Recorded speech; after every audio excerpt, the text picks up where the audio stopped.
Excuse me, Stubbins, said the doctor. I was so interested listening to my old friend here. We must get on and see the squirrel of yours. Polynesia, this is Thomas Stubbins.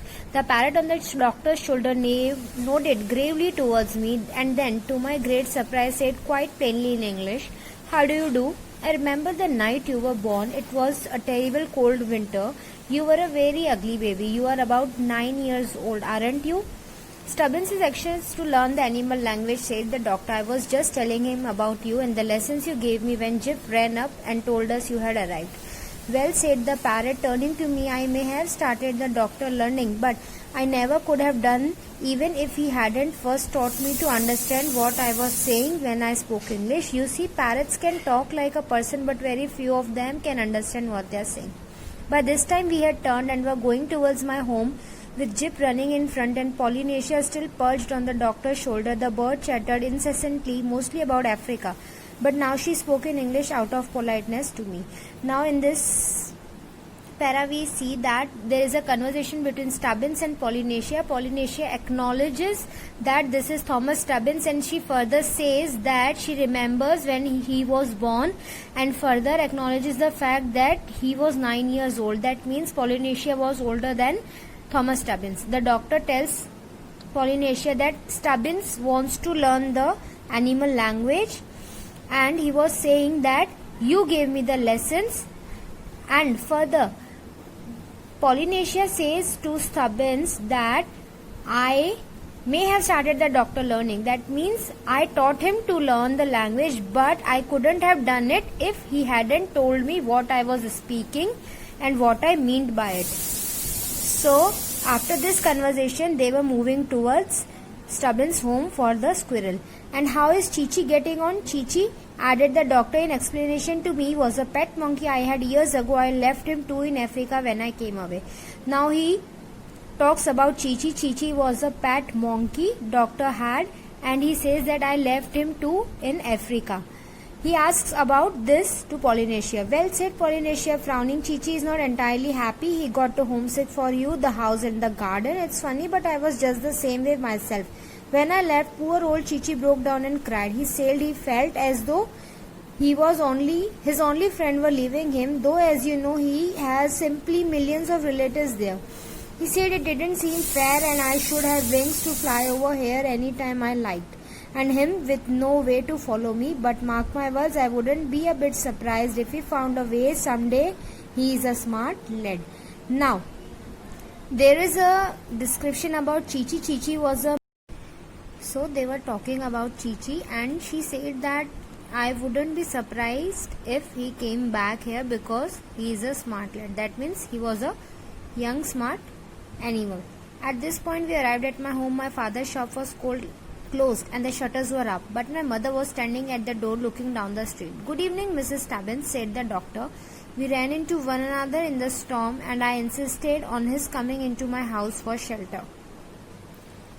Who might it be that I have the honor of addressing? Asked my mother, staring at grey parrot perched on doctor's shoulder. Oh, I am John Dolittle. I dare say your husband will remember me. He made me some very excellent boots about 4 years ago. They really are splendid, said the doctor, gazing down at his feet with great satisfaction.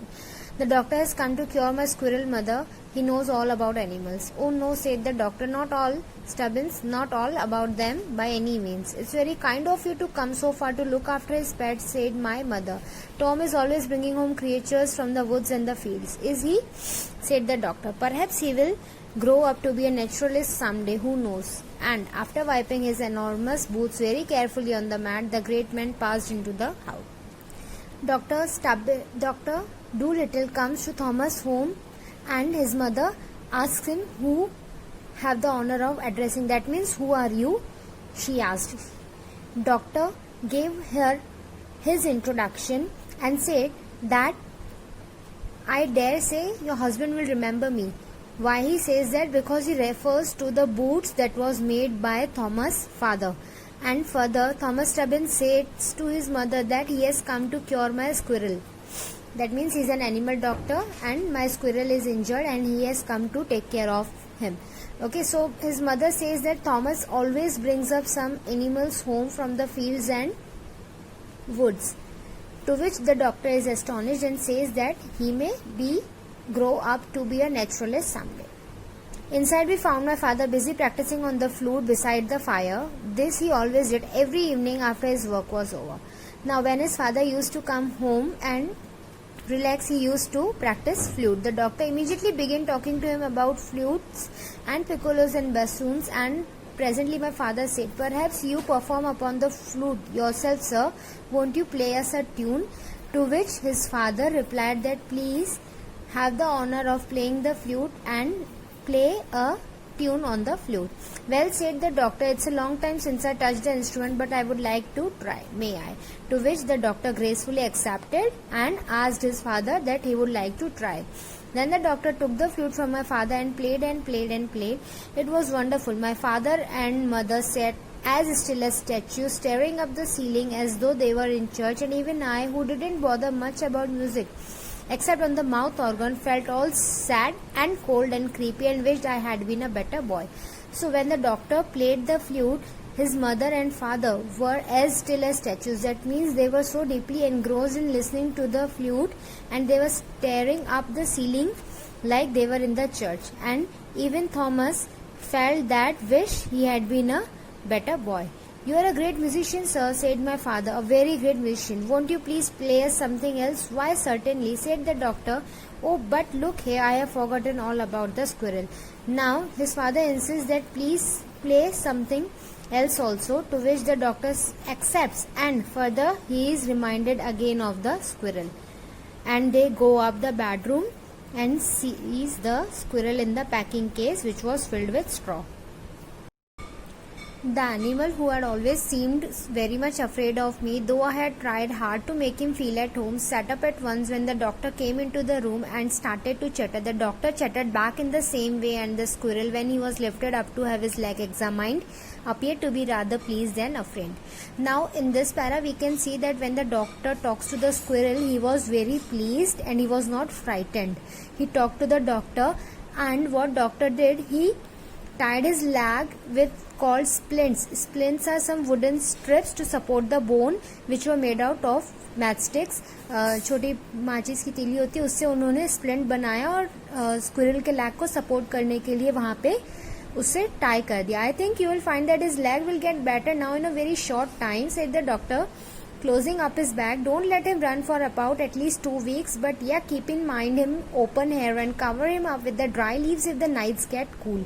Okay, so he gives some instructions that don't let him run for 2 weeks, but still keep him in the open air and cover him up with dry leaves if there is cold night. He tells that he feels very lonely. That means the squirrel conveyed all this thing to the doctor. He says that I am very lonely and I am wondering how my family is, to which the doctor assured that he will send squirrel and also the news of the family.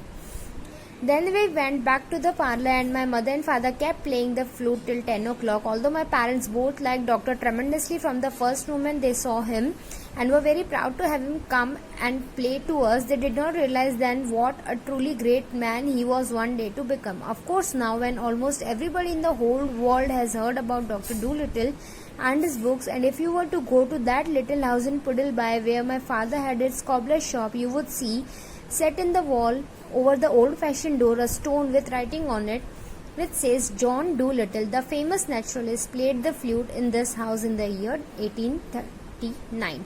Now what happens, what this Thomas is saying, that when my parents were very pleased to see the doctor and they played flute till 10 o'clock, and further they say that when the doctor became very famous in the house in Puddleby, they had a house in Puddleby, we can see the inscription on the wall that Dr. John Dolittle, the famous naturalist, came here in this year. I often look back upon that light long ago, and if I close my eyes and think hard, I can see that parlor just as it was then. A funny little man in coat tails with a round kind face playing away on the flute in front of the fire. My mother on one side of him and my father on the other, holding their breath and listening with their eyes shut. Myself, with Jip squatting on the carpet at his feet for staring into the coals, and Polynesia perched on the mantelpiece beside his shabby high hat, gravely swinging her hat from side to side in time to the music. I see it all just as though it were before me now. Now that Thomas Stubbins has grown up, he recollects this memory and he says that still that memory is very alive in my mind and I can still feel the same vibe, the same thing. I can see it right now also. That means he is imagining and he is taking a look at his memories.